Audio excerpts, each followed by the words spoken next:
Hey, what it do? Welcome to Flip and Play. This is Chris. And I just pulled out a game. X-Men Origins Wolverine, the Uncaged Edition. Now, when I first bought this game, I was wondering, why in the hell is it so expensive? Is there like a limited amount of copies floating around making this some sort of rarity? Or is it just because the new movie, Deadpool and Wolverine? And that probably is true, making them a new hot commodity. Kind of like the Spider-Man movies, super popular, making the games super expensive. Even the shitty ones.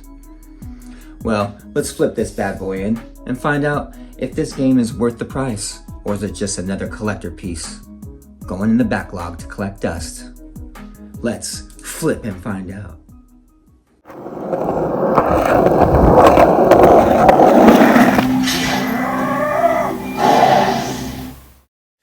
Alright, X-Men Origins Wolverine Uncaged Edition. I mean, look at the startup right there. The graphics are great, and that is a premiere to like what the cutscenes are going to be like. I mean, you got Hugh Jackman voicing everything, which is like a cherry on top of this game, but it is super beautiful when the cutscenes come on. This game was released on May 1st, 2009, as well as the movie by 20th Century Fox.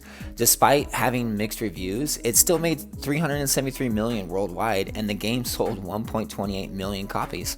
This is the last standalone Wolverine game. It's the first time seeing Deadpool on screen, and it was the weird version of Deadpool with like no mouth and swords coming out of his arms, but hey, it was Deadpool, and it's probably the reason why this game is so expensive is because it has Wolverine and Deadpool in it. I mean, I like the movie. I mean, don't get me wrong, that was the weird part that I think threw it off, but it was still a good movie. This is games published by Activision, and the developer is Raven Software, and they use the Unreal Engine 3, which is the reason why this game looks so good. They also did games like Star Wars Jedi Knight series, the X-Men Legends, Marvel's Ultimate Alliance, as well as some of the Call of Duties like Black Ops Cold War, Warzone, Modern Warfare Remastered, and they did a handful of games pre-Activision. I mean, this game that I'm playing, it came out on many systems. It came out on the PS3, the Xbox 360, the PlayStation 2, the Wii, the DS, the PlayStation Portable. I mean, they even had it on a mobile phone. Can you imagine trying to play this game on a mobile phone in 2009? Yikes, disgusting. I mean, even the PlayStation 2 and the Wii games is not the same. I mean, it was like the company was just like, oh, how can we make as much money as we can? Let's just put them on these systems that can't handle it. Oh, let's make a whole different story, a whole different style of gaming. It's not fun. I wouldn't recommend it unless you had no choice and that was the way you wanted to play it. But if you want to play the Uncaged Edition, you got to go PS3, Xbox 360, and PC. That's the way to go. Now, let's return to the carnage. Alright, so for a 2009 game based on a movie, it isn't that bad. It's definitely a hack and slash mixed with mediocre puzzles, and the first part of the game feels a little repetitive with the locations and the bosses, but as the game goes on, it does change it up.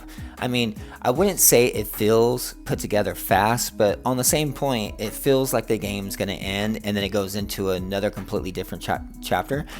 Maybe that's because the story jumps around a lot from one timeline to another, but the cutscenes and the levels, they keep you engaged because Hugh Jackman's the voice and the graphics are so nice, and other actors from the movie do play their characters, which is also really nice because that's the one thing I can't stand is when I play an adaptation game to a movie and like the voices are all different. I mean, there's plenty of games out there that are like that, but this keeps you engaged. Just makes you feel like the Wolverine, and there's some other characters in the game that make an appearance that make it a tad bit more fun, like Mystique and Gambit and Fred Dukes and Dr. Frost, and I mean there's a handful more, but I'll let you find out if you decide to play it yourself. I don't want to give too much away, but as far as the gameplay goes, I mean, it feels like a 2009 game. It's got the third person with the constant leveling up the skills and the ability to change your mutagens, but it's also got stuff to it kind of like the Tomb Raider and the Uncharted. It's got small little puzzles where you're like walking over planks and you're pulling boxes over here and you're pushing stuff onto one platform into the next so you can get here and then over there. It's fun. It's not the funnest, but it's definitely enough to keep you engaged. Alrighty, so That was X-Men Origins Wolverine Uncaged Edition. Now, let me know in the comments if that was convincing enough to buy this game, or as a game standpoint, would you buy this game? Or as a collector, would you have this just to have on your shelf to one day play it, or just to have there for show? Let me know in the comments. This is Chris with Flip and Play. Until we meet again.